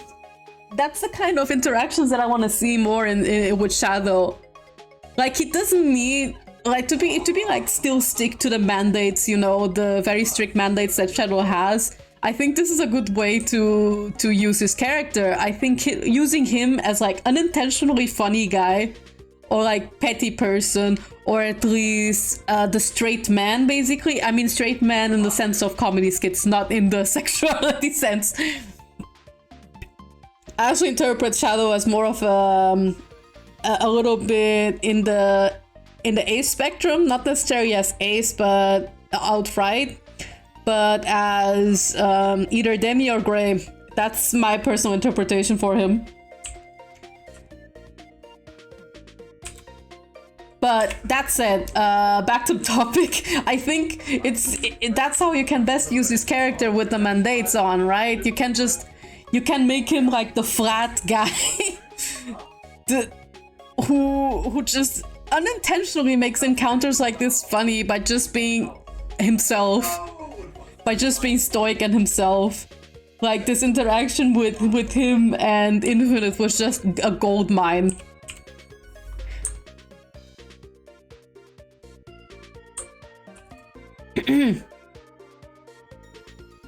You also like, wait, hold on. You also like One Piece? I won't spill anything, but like everyone else who also read One Piece, we just have to wait less than a month for a new chapter. Yeah, I do know the chapters come out every week, every Wednesday, from what I recall. I'm not sure if that's how Oda's schedule still operates on. I just know that it's very regular. It's weekly. But the thing with One Piece is I normally do it like this. I have been on this watch since forever. I switched from anime somewhere in the middle of Marineford into the manga. And then my structure for One Piece reading is like this. I take a weekend, like a genuine weekend off, and I sit down and I binge read the whole arc through. If it's a very long arc, like with Dressrosa, I split it up to 2 weekends. So one weekend I read one portion, and the other weekend I read the rest. And oh my god, it was so much, my brain was exploding. Like that arc is very text heavy, I noticed. The Dressrosa has a lot of text. I hear Wano has a few text heavy chapters, so I am afraid. But I'm actually considering switching back to the anime in the Wano arc because holy shit, I've only seen clips, but the Wano arc is insane. Where has Toei pulled out this budget? Where? It's like they like from what I understand, every episode in the Wano arc is like movie quality tier, and I'm like, where have they pulled this budget? Where? So that's why I actually thought about doing the Wano arc in the anime form, but I'll think about it. If the pacing isn't good, then I'll stick to the manga. But I do hear people saying the Wano arc is good in the anime. Plus, I kind of want to hear Yamato. I want to hear her voice actress. Or, yeah. But yeah, I haven't really had the motivation to continue reading One Piece at the moment, so I had my usual weekend schedule where I read like exactly half of the Whole Cake Island. I stopped exactly before the wedding, like like the characters had their meeting, their plans, and it's like the morning of the wedding. That's where I stopped. I tried to keep it as spoiler free as I could, so I hope chat doesn't mind. Carol versus Amy, who do you think would win? Also Carol versus Blaze Battle of Cats. Oh boy, Carol versus Amy. I don't know. I haven't really been too much into Sonic media to know how to power scale Amy. I don't know Amy as intimately as I know either the Freedom Planet characters or Sailor Moon and Dragon Ball characters. I don't know Amy as intimately as that. So, and I don't remember enough of the medias I've consumed with Sonic where Amy was present to have a good memory how she is power scale wise. So I'm going to put that question in the question mark area, but I don't know, question mark? I would like to say... No, I can't even say Carol or Amy because, like I said, Carol I know well as a character and I love her, she's my baby. But Amy I don't, so hard to kind of gauge that. However, Blaze, I have a better memory of her, and I'm going to base her solely off of 06, okay? Solely off of 06. And pre-ending, pre-Chaos Emeralds and Iblis and all that, I think if it's Freedom Planet to Carol, I think it would be a kinda even matchup. because Carol is more experienced and she has probably had to deal with fire quite a little bit. Thermal based. That said, I think if it's Freedom Planet to Carol, I think it would be a very even matchup, in my opinion. But I wouldn't know who wins. It could be like the smallest mistake kind of win. You know, Blaze has a bit of the long range advantage considering her fire, but Carol is very nimble. And she has a jump disc. So yeah, that would probably be my answer. It would be even matchup, and I would say the one who first slips is the one who will lose.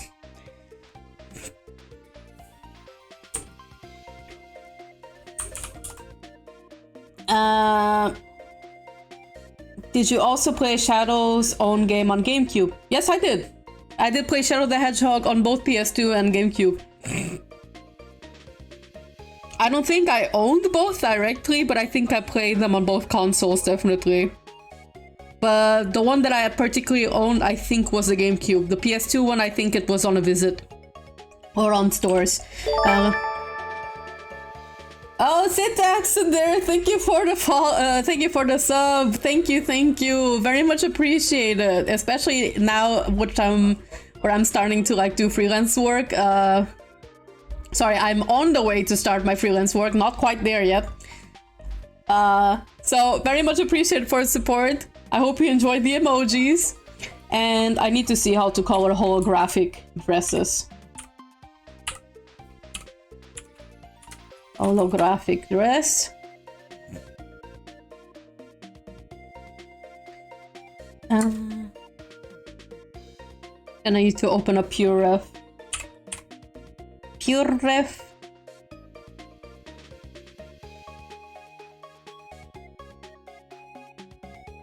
Okay, there we go. There's one reference and here's another.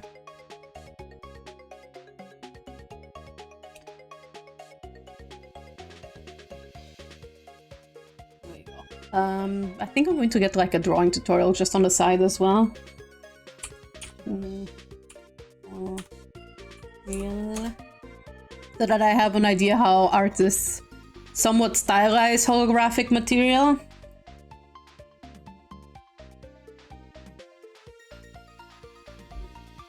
There we go. I think this will do.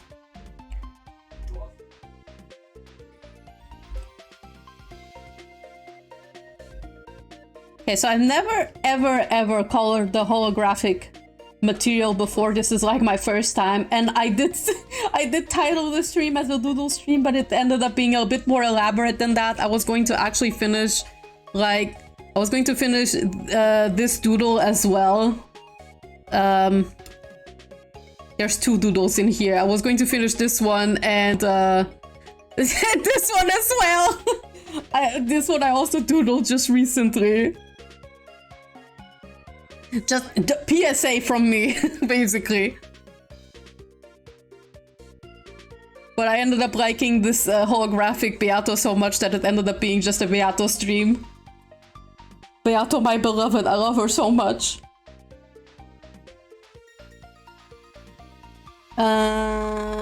The One Piece anime, I'm now way behind. Yeah, I just stopped watching the anime at some point because the pacing was just getting a bit too drawn out for me, and I didn't enjoy that. Especially now as an adult, I'm like, I don't have time for this, drawn out plot. Even though I like long form anime way more than I do short form anime.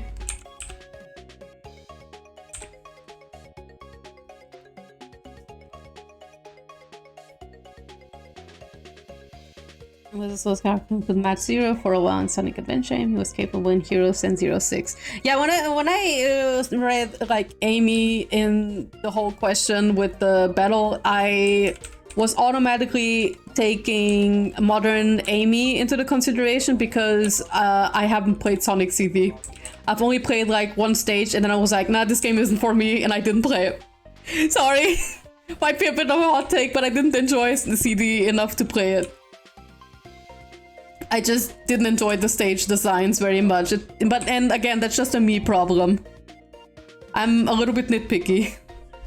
When it comes to game feels, I'm like, if I'm not feeling this game, I just don't play it. So my only knowledge of Amy is just modern Amy for that reason. Ah, sorry.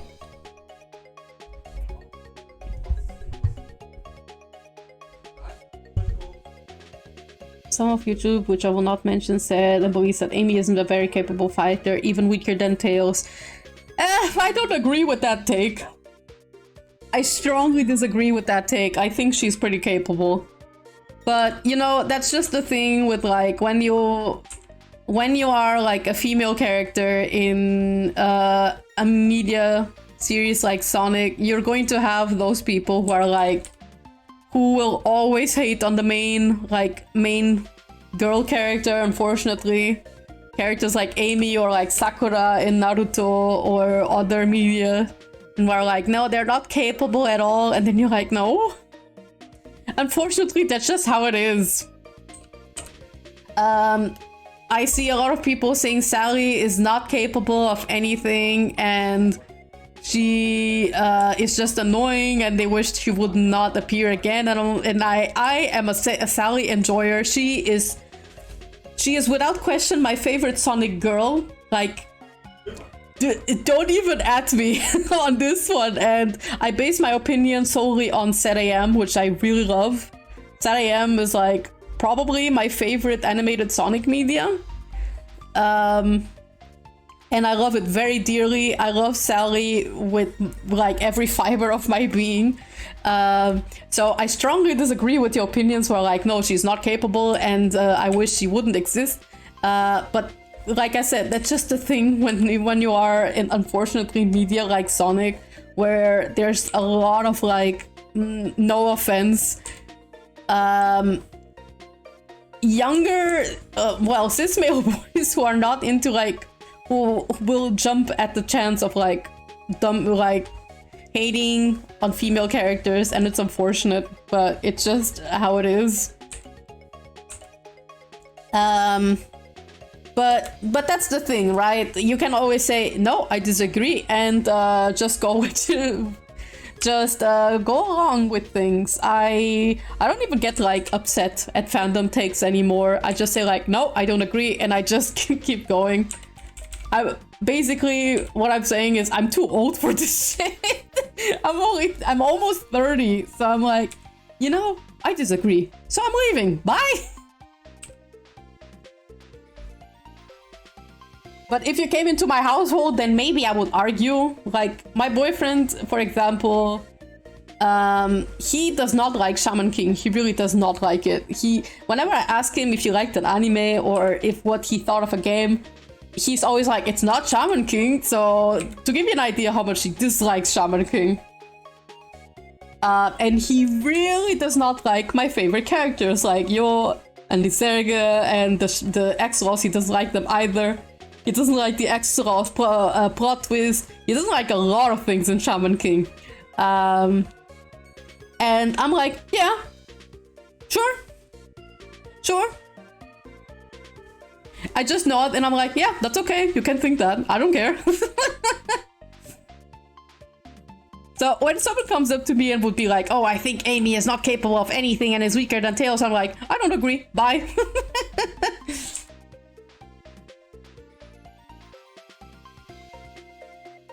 My guess is that a Sonic Sally hater is probably... Oh god. I don't even get into those topics anymore. So I won't even open that can of worms because I'm just so outside. I've become a person who's so outside of fandom that I just don't really care for that kind of thing anymore. For discourse and all of that, so... I frankly just shrug my shoulders. I'm over here like... I don't want to like look down on fandom people and the like. It's just that I don't invest my time in that anymore. There's no time for that. Exactly, Tsuki. It's like you say, there's no time for that. I rather spend my time just producing things that I like, or like, you know, spending my time being more consuming things that I do like and opinions I do agree with. Although some opinions which are like maybe not might not be the same as me, so long they're like expressed in a way that's not like attacking others or not too inflammatory, I'm pretty okay with hearing opinions that disagree with mine. I think that's the beauty of discussion. Like character analysis and stuff like that. Like, you could come up to me and tell me that you think Dale is the most flat and not really plot relevant character in Freedom Planet, and I'd be like, yeah, so I like him a lot anyway. I adore him. Or you could come up to me and tell me, okay, actually, if you came up to me and told me Beato is a terrible character, I'd be like, get out of my house. Get out. Out. This household will not tolerate Beato slander.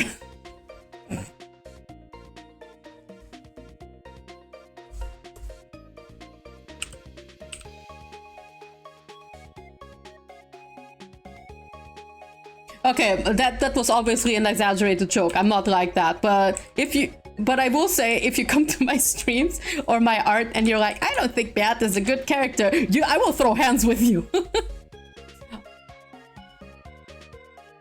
Or like, I'm reading Umineko right now, right? And I don't like a relatively popular character from the current chapters that I'm reading, and people are like, oh, I love her. And I'm like, that's good. Great for you. Good for you. I don't like her. And in the past, there was another character in Umineko that I don't like, and I still don't like her as a person, but I do think she's fascinatingly written, and I do pity her. But I used to have like essay-long comments of people being like, I'm wrong about disliking this character and all of that, and oh my god, that was some of the most annoying things I had to deal with.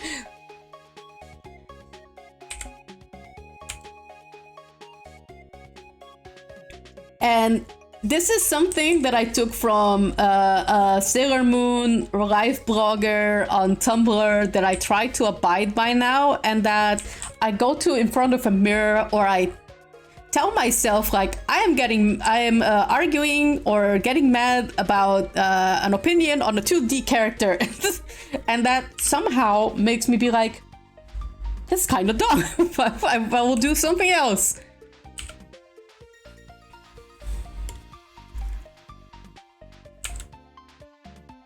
The only time I feel like I don't like when people express opinions that which I feel like are wrong is if you take one of my opinions and say it's stupid or say something pretty hurtful or inflammatory, like when I expressed my interpretation of Maria, who is another one of my favorite characters in Umineko, who is also an extremely important character to my heart and soul. I interpret her as being autistic, like me, and the same person who wrote me like novel-long comments about not liking her mom, which is the other character I mean that I don't like in Umineko as a person, but think she's fascinatingly written. I expressed my dislike for her mom and my like for Maria, and saying that I interpret her as being neurodivergent in a way, or directly autistic like me, and the person wrote me like, I disagree with your take of Maria being autistic, which at first I was like, yeah, that's okay if you don't see her that way. But they wrote like, oh, she could not be autistic because autistic people don't feel love, and oh my god, you can see how I was like, okay, that was hurtful. That was hurtful and unnecessarily so. And I actually said it outright. I was like, hey, don't say that. That's pretty hurtful. That's the only time I feel like I get actually upset at opinions. It's when someone says something as hurtful and inflammatory like that. Otherwise, if I feel like an opinion is wrong, I'm just like, yeah, okay. Yeah, okay. You do you. I've also taken the... You know that one picture of the skeleton running away and being like, if you don't like it, just hit the bricks? That's also my opinion of like how I conduct things nowadays. And I think it's done a very good effect on my health. That when someone says something that they don't like something I do, I'm just like, then just hit the bricks. Hit the bricks. You don't need to stay. And that's such a good thing for my health. I definitely don't regret doing that.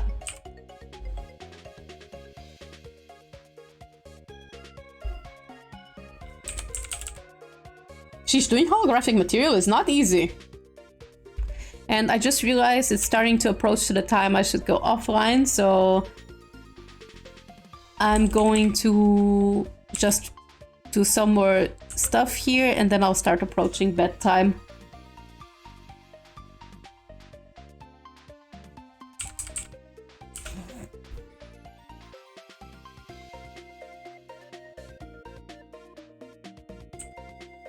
Time spent drawing your own brawlers and looking at the content that you actually like is better time spent. Exactly, Tsuki. That's exactly what I mean. That's the TLDR to this tangent I just went on.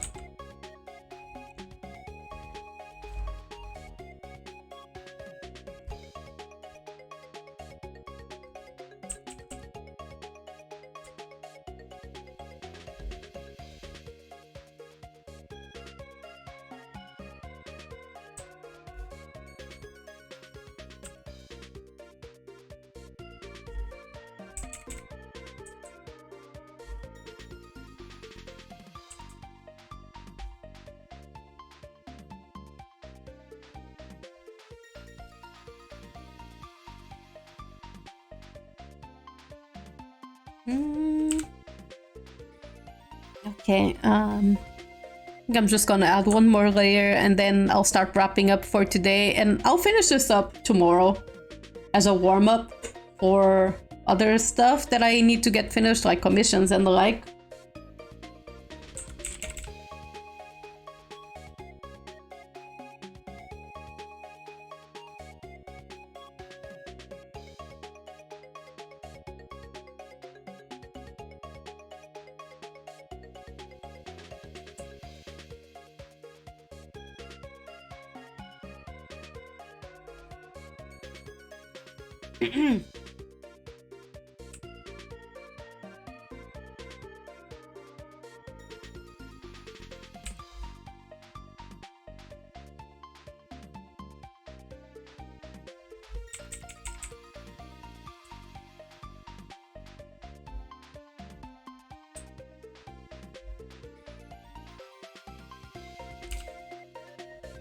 Games that are sort of more or less emulate the Sonic ZAM, which are Freedom Fighters, the game, Crisis.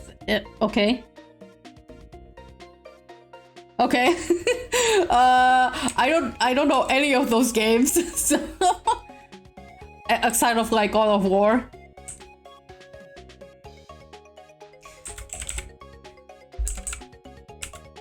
I might check out God of War sometime, but like the ones that start at the PS4, because to be honest, the ultra violence in God of War is probably not what I could stomach very easily. I'm not saying like, oh, I could stomach it, that's where it's bad.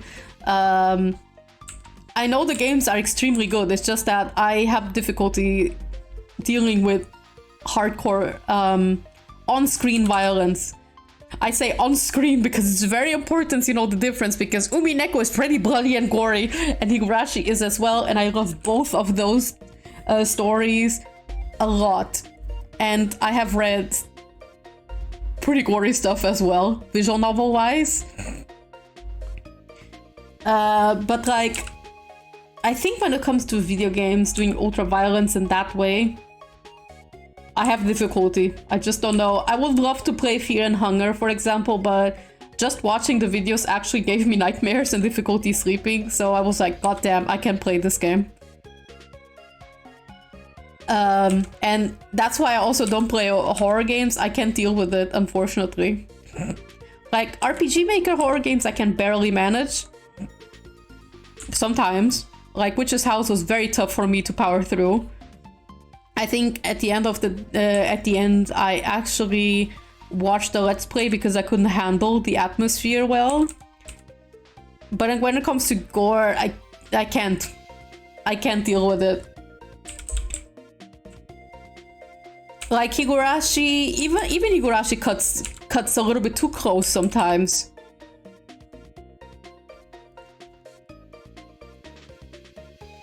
And Umineko thankfully never shows images, so it's all power of imagination, and the deaths aren't so brutal. And not written in such intricate detail, like for example 999 is. Oh my god, the corpse description 999 are ooh baby hard.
The thing with Doom is I do think it's ultra violent, yes, but I think I could handle it to an extent.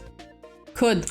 And I just say could because I do want to give it a shot someday because of my boyfriend liking Doom, and I like the music a lot. I like the music from Doom too much. The original Doom, I'm not sure if I could. But the remakes, maybe the first one I could manage depending. Like I said, I can sometimes stomach gore depending on the type of gore. If it's like fantastical gore, like in the monsters in Doom and God, I kind of don't want to name drop this visual novel because people are going to think I'm a freak. But and also because I don't know if there are people who would not be able to handle said visual novel. But let's just say some gory visual novels I could take because it was more on the fantastical gore side of things. So I could handle it to an extent. But things like more realistic, like in God of War, like it's fantastical to a degree, obviously, but a lot of the things that happen there happen to humanoid gods, and hard. I don't know, it gets a little bit hard for me. Maybe that was my opinion like a few years ago. Maybe I could take it much better now. I've seen some shit in murder mystery series.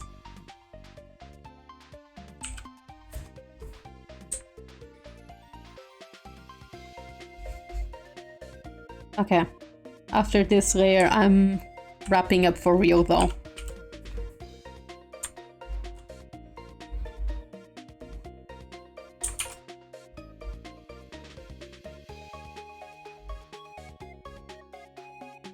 Let's see. More of a neon blue color.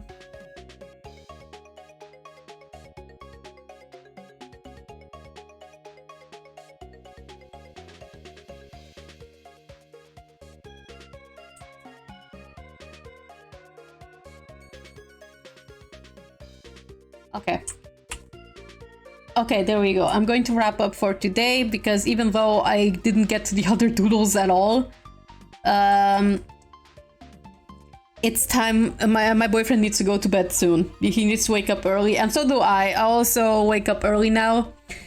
And there's a bit of work ahead of me tomorrow, so let me wrap up. And let's go to the chat. Okie dokie. I just realized the chat is not on. Give me just a little second because I just realized that I forgot to fix the chat here. Need to go to Stream Elements real quick. Stream Elements. See, I prepared everything before I went live on my other overlay, but I forgot to do it on this one. Because the YouTube stream a couple of days ago. Yeah, exactly. Because of that, and because I was desperate to get the chat to work. I think some of the cookies got deleted, so unfortunately I broke one of the chat widgets for Twitch as a result.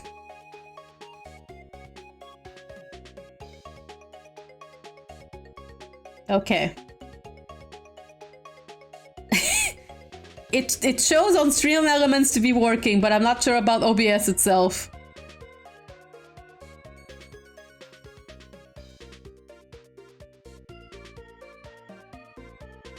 Save. And let me just copy paste it again. So technically it should work by now. I wonder if Spark Electric Jester is your cup of tea. I know of it by name, but I haven't seen it closer. The thing is, lately I haven't been really having time or drive to play games. Maybe I do it sometime.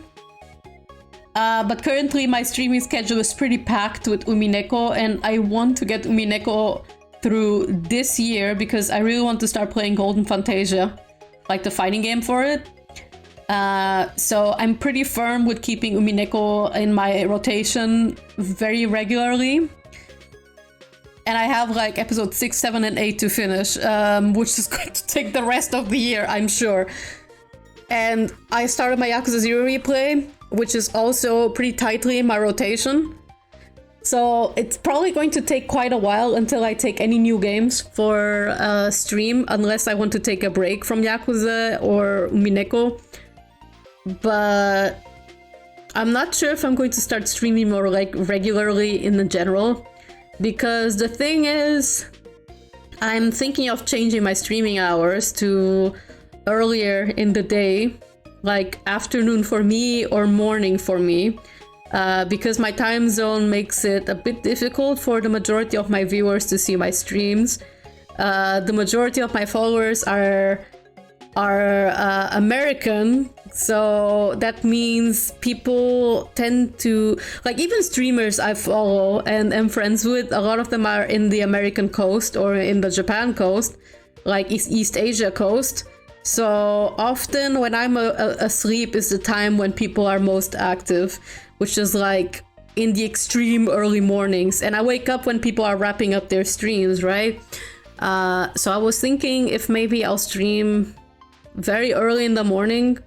But if I do that, I have to do my absolute damnedest best not to be loud. Because in the early morning is when the neighbors, I think, are less tolerant about noise. They already probably are annoyed by me and the noise I make at night, which is probably another thing that I'm looking forward to when we move out. But afternoon will be like the best, like the potentially a good time. Maybe, but that would mean also it's the early morning for American side people, and Europeans can't see my streams then unless they work in home office. So it's a bit difficult to find an hour that works for all three big time zones, like for East Asia, Europe, and America. So there's going to be a lot of tweaking on that area and a lot of testing, and I'm going to see what works out best. So the other thing that I had mentioned on stream was I'm probably going to test a few more streams on YouTube, because currently Twitch is making me raise my eyebrows a little bit. So I was thinking about streaming on YouTube a little bit, and I want to see how it goes. I'm not saying I'm going to abandon Twitch. I will probably still keep it even if I made the switch to YouTube, because let's be real, the majority of the consumers who are on Twitch are interested in games, and open lobby streams in the FGC are probably going to work better on Twitch, which they do, not on YouTube. So I would keep Twitch alone just for that matter. But I want to test the waters in both platforms and see what works best for me in the long run, because like I said, I am gearing towards starting working as a freelancer. I mean, I already have done a soft launch, right? I'm going to relaunch my Patreon on July, and I have already opened like smaller commissions. So technically it's already going, like the grind is already started. Like I started like posting more regularly on a YouTube side account that I have for clips exclusively, and I started like making plans on what I want to post in the week and all of that, making more concrete plans, how my content roster will look like. So like basically my grind has already started, and I need to see which of the two platforms works better for me in the long run, because I need to see how art gets received here and how art gets received in YouTube. Like both of the streams are going to work as an advertisement, right? So it's important for me that I get either of the two to work for me in terms of growth, but I'll still see. It's still, like I said, the grind just started for me, so it's going to take a while until I decide. What time is it on your end? It's 23:24 on my end. It's 22, it's like 10:27 p.m. on my end, so it's night. But like looking at my analytics, the majority of my viewers are in the American coast. It's just like the 90% are all there. Even like on Twitter and on Instagram, the majority of the people who engage with my posts are in the American coast. That's just how it is. It's just how it is, and that's why I have to juggle with my hours a little bit and see what works best for others and for like my streams and for me myself. Currently this hour works, but I'm starting to see it's limited because I have to be offline by 10:30 p.m. at latest, and I'm already seeing the clock is ticking. Oh my god, I said a bad word. Oh my god, I said clock. I meant to say clock. And I said, god damn, how did I tongue twist in the worst way possible? I said I'm so sorry. Oh my god, I'm so sorry for that accidental saucy slip. That was not my intention. I promise you, I meant to say clock. Oh god. Yes, what was that? Yeah, currently this time works best for me, and I see the clock is ticking. The clock is ticking, and I have to wrap up like now, basically.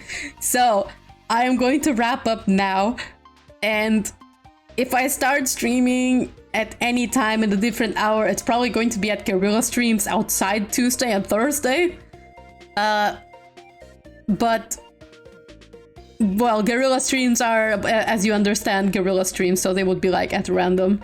And I'll see what works for me, for the best. And I'll be wrapping up for now, and I'll be seeing you guys this Thursday with more Yakuza 0.